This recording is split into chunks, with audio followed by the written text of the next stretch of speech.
Brigada News FM. The Music and News Authority is now broadcasting in different major cities in the Philippines. Brigada News FM National 93.1. Brigada News FM Cebu City 89.5. Brigada News FM General Santos City 93.1. Brigada News FM Zamboanga City 88.3. Brigada News FM Cotabato City 89.3. Brigada News FM Toledo City 103.1.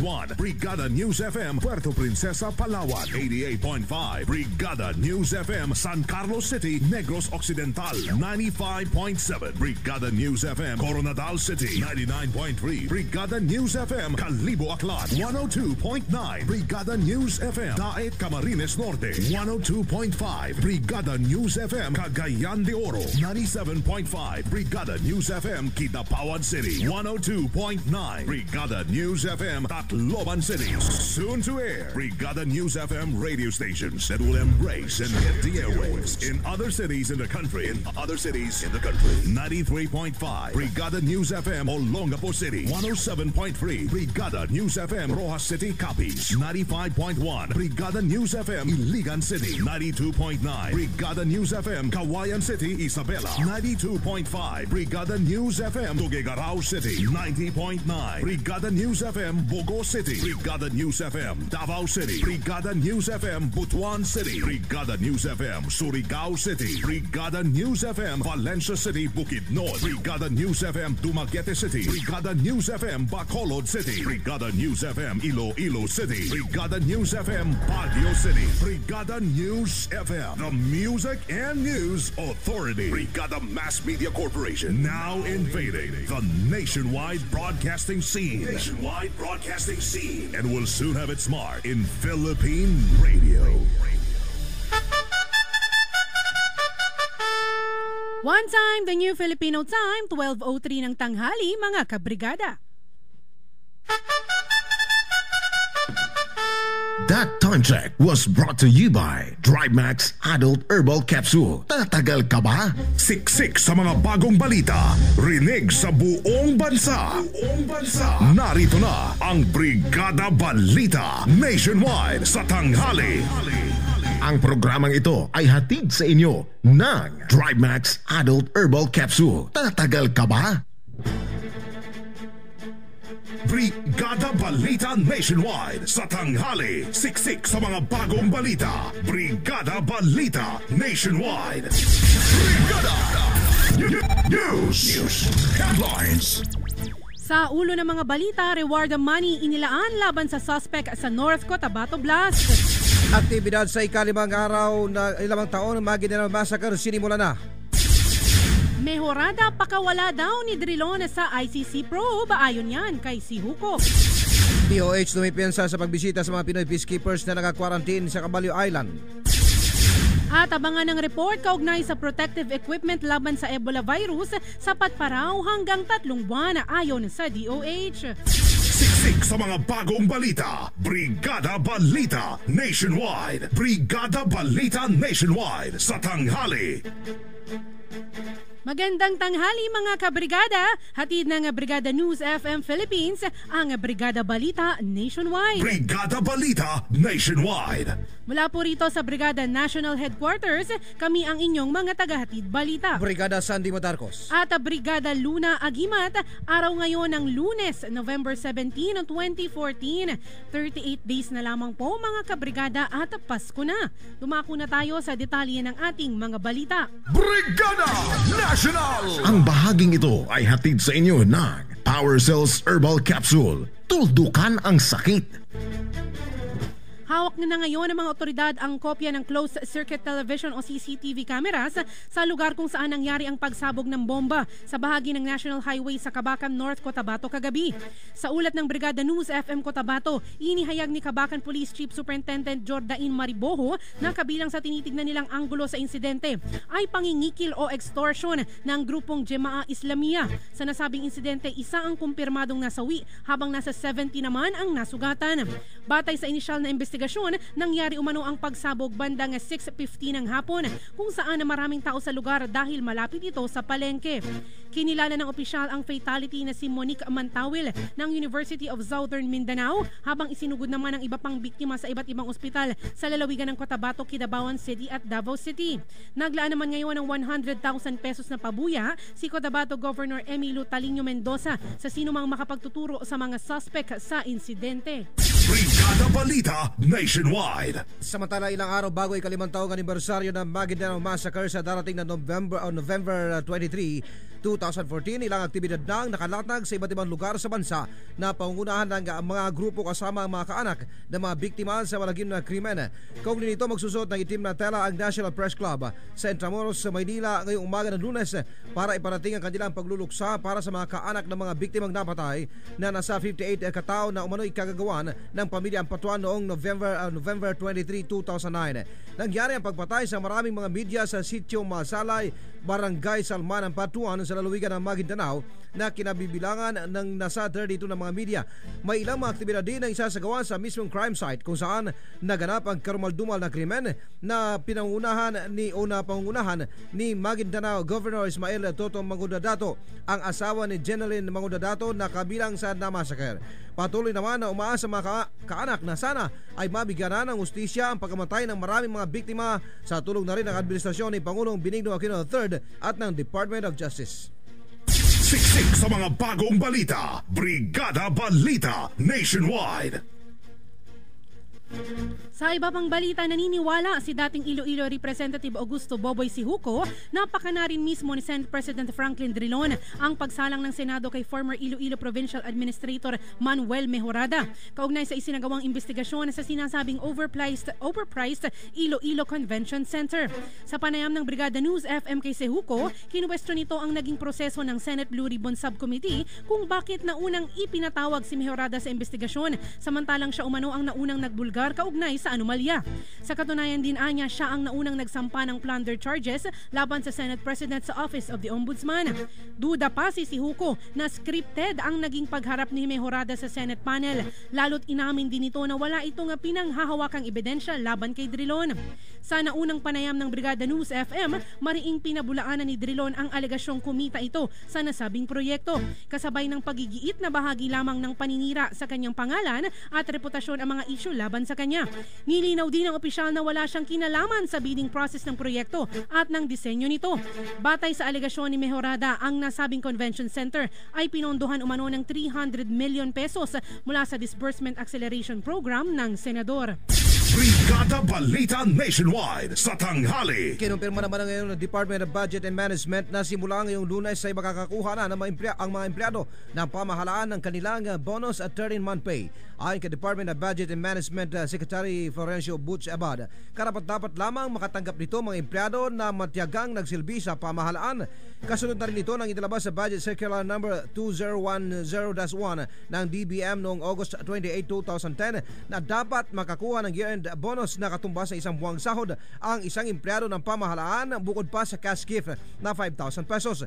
Kaugnay nito, makukuha din ng government-owned or controlled corporation at government financial institutions. Manggagaling sa corporate funds ang bonus ng mga manggagawa habang sa local government funds ay sa local government units.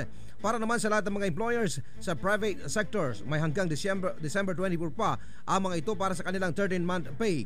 Ayon kay Labor Secretary Rosalinda Baldos, kinakailangan umanong bigyan ng naturang bayad ang lahat ng mga rank and file na empleyado anuman ang nature ng kanilang employment o kung anuman ang paraan ng pagbabayad ng kanilang sweldo basta't nakapagtrabaho ng kahit isang buwan sa isang taon.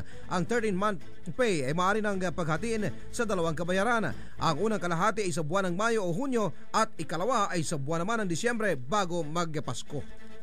Siksik sa mga bagong balita. Brigada Balita Nationwide.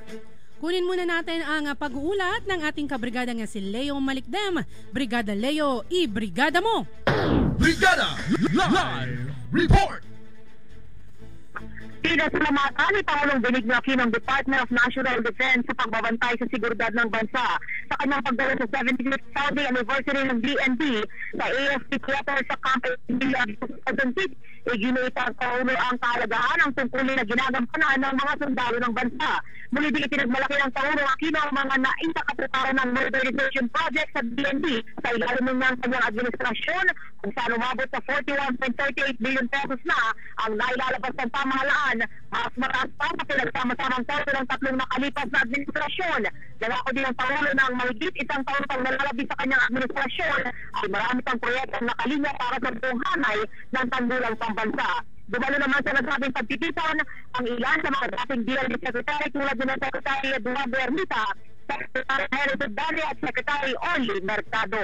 Report mula sa Palasyo ng Malacanang para sa Brigada Balita Nationwide, Brigada Leo Navarro Walitnem, Brigada. Siksik sa mga bagong balita. Brigada Balita Nationwide. Mula dyan sa Malacanang, alamin natin ang update sa Department of Health Protective Equipment versus Ebola virus. Sapat pa hanggang 3 buwan ayon sa DOH. May report ang ating kabrikadang Bong Kagape. Brigada Bong, ibrigada mo! Brigada Live Report! Binigyan din ngayon ni Department of Health Acting Secretary Janet Garin na nais lamang na ahensya kasama ng Armed Forces of the Philippines na masiguro ang kalagayan ng mga Pinoy peacekeepers sa Caballo Island kung saan sa 21 days quarantine ang mga ito. Sa panayam kay Garin, sinabi nito na kinausap mismo ni AFP Chief General Pio Katapang Jr. ang mga Pinoy contingent hinggil sa kanilang kalagayan upang masiguro na walang anumang sintomas sa mga ito mula sa bansang Liberia kung saan nakadeploy ang mga ito at may kaso ng Ebola virus. Inihayag ni Garin batay sa pag-uusap ni Katapang sa mga nasabing Pinoy peacekeepers na sa maayos naman anyang sitwasyon ng mga ito, lalo na ang kanilang kalusugan. Ayaw na rin magkomento pa ng opisyal kung mapaaga ang pag-uwi ng nasabing mga peacekeepers sa kanilang pamilya. Samantalang aabot naman sa 3 buwan ang supply ng ahensya na protective equipment lab. At siniguro natin yung kanilang kalusugan at of course tiningnan ni General Katapang na dapat ay maayos yung kanilang kalagayan. Sinama na rin namin dito yung paulit-ulit na panawagan na hindi nakakahawa ang Ebola kapag wala pang simptomas ang pasyente. Yan po si Acting Health Secretary Janet Garin. Para sa Brigada Balita Nationwide, Brigada Geoffrey Bong Kagape, Brigada News. Brigada Balita Nationwide sa tanghali. Samantala, naka-recover ang satisfaction rating ng Aquino administration sa ikatlong quarter ng 2014. Nakapagtala ito ng good positive 35 sa buwan ng Setyembre mula sa moderate na positive 29 noong Hunyo. Ayon sa ulat ng Social Weather Station, 59% ng mga adult ang satisfied sa general performance ng administration, 24% naman ang dissatisfied at 16% ang hindi makapagpasya. Ang SW survey ay isinagawa noong Setyembre 26 hanggang 29 sa 1,200 respondents. Sa mga issues sa mga issue kinakaharap ng administrasyon, very good ang nakuha nito sa pagtulong sa mga biktima ng kalamidad, good sa pagtulong sa mahirap, foreign relations, pagtanggol sa territorial rights, sa developing science and technology at iba pa. Siksik sa mga bagong balita. Brigada Balita Nationwide. Brigada Balita Nationwide sa tanghali. O ito mga kabrigada, makinig kayo mabuti ha. Napag-alaman sa isang pag-aaral ng Rutgers University sa New Jersey na ang kasabihang happy wife, happy life ay totoo pala. Yan na mga mister, makinig kayo. Napatunayan kasi ng pag-aaral na ang mister ay nagiging mas masaya kapag masaya ang misis. Syempre naman, maski na ano pa ang personal niyang nararamdaman sa kanilang pagsasama. Ayon kasi sa pag-aaral, kapag daw masaya ang babae, mas nakakagawa siya ng mas maraming bagay para sa kanyang asawa at ito ay nagdudulot ng positibong epekto sa buhay ng lalaki. O kaya naman para mas madagdagan ang kaligayahan ni Mrs. Lalo na sa pagdating sa labing-labing, uminom ng Drive Max Herbal Capsule dahil totoo nga naman na ang happy wife is equals to happy life.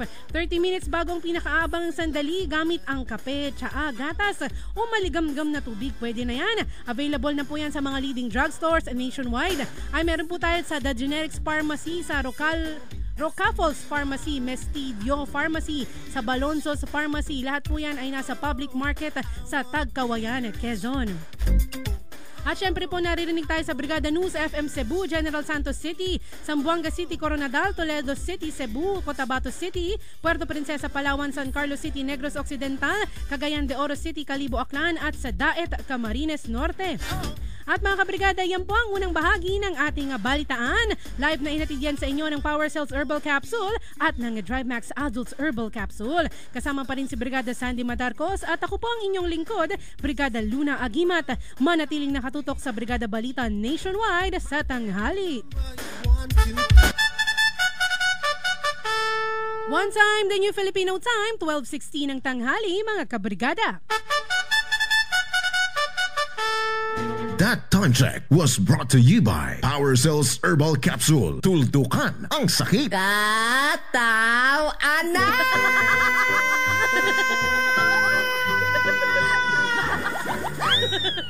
Dalawang linggo nang may relasyon si lalaki at babae. Pagod na ako sa kakalakal. Kain naman tayo sa fast food. Wala akong pera eh. Bakit ba tuwing nagdi-date tayo, wala kang palaging pera? Alam mo naman, nag-aaral pa tayo. Saan naman ako kukuha ng pera? Aba, alangan naman ako ang laging gagastos. Bakit di mo ipunin ang baon mo araw-araw? Di pwede. Kung ako nagagawa ko, bakit ikaw hindi? Di talaga pwede. Bakit? Diba tuwing Sabado tayo nagdi-date? Oo, ano ngayon? Mapapanis kung iipunin ko mula Lunes hanggang Biyernes ang baon kong kamote, saging, at suman. E di bulok na yung pagdating sa Sabado. Ay! Okay kayo! Nakakabahala kung may sakit ka na diabetes, cancer, lung problem, kidney failure, at iba pa. Nangangayayat na ako dahil sa sakit ko. Kailangan mo ng proteksyon kasama ang regular medication upang labanan ang mga sakit. Power Cells Herbal Capsule. Taglay ng Power Cells ang natural na mga sangkap tulad ng garlic, cayenne pepper, mustard seed at cinnamon bark. Kaya para sa buong pamilyang protektado, Power Cells Herbal Capsule. Power Cells Herbal Capsule. Mabibili sa mga butika. No approved therapeutic claims. Umaga pa lang. Tutok sa araw. Pero sa pagmamaneo, di umayaw. Ay, overtime pa sa opisina. Sa maghapong performance sa trabaho, paano naman si Mrs. niyan? Pa, ligo lang ako ha. Ay, naku. Tinulugan na naman ako. Wala nang time kay Mrs.? Mag-exercise ka kasi. Kumain ng tama at mag-DriveMax Herbal Dietary Supplement Capsule na may tongkat ali, ginseng at ginkgo biloba. Pa, ligo lang ako ha. Ready ka ba? Anytime. DriveMax Herbal Dietary Supplement Capsule. Now available at Watson's, South Star Drug, and other leading drugstores nationwide. No approved therapeutic claims. Mag-text o tumawag sa 0932-282-8805 para sa karagdagang impormasyon. Ang Power Cells Herbal Capsule at DriveMax Dietary Supplement Capsule ay available na sa South Star Drug nationwide. Botica R.R. Chavez Public Market sa Taysan, Batangas. Bachman Pharmacy sa J.C. Wagan Avenue, Chaong, Quezon. JMSA Pharmacy Public Market, Pila, Laguna. At City Drug, Valley 2, Parañaque City. Ngayong panahon ng tag-ulan, linisin ang inyong kapaligiran upang maiwasan ang pagbabara ng mga kanal at kalsada. Kabrigada, maging responsable. Nang sa huli, di tayo magsisi. Isang paalala mula sa Power Cells Herbal Capsule at ng Brigada News FM, the Music and News Authority.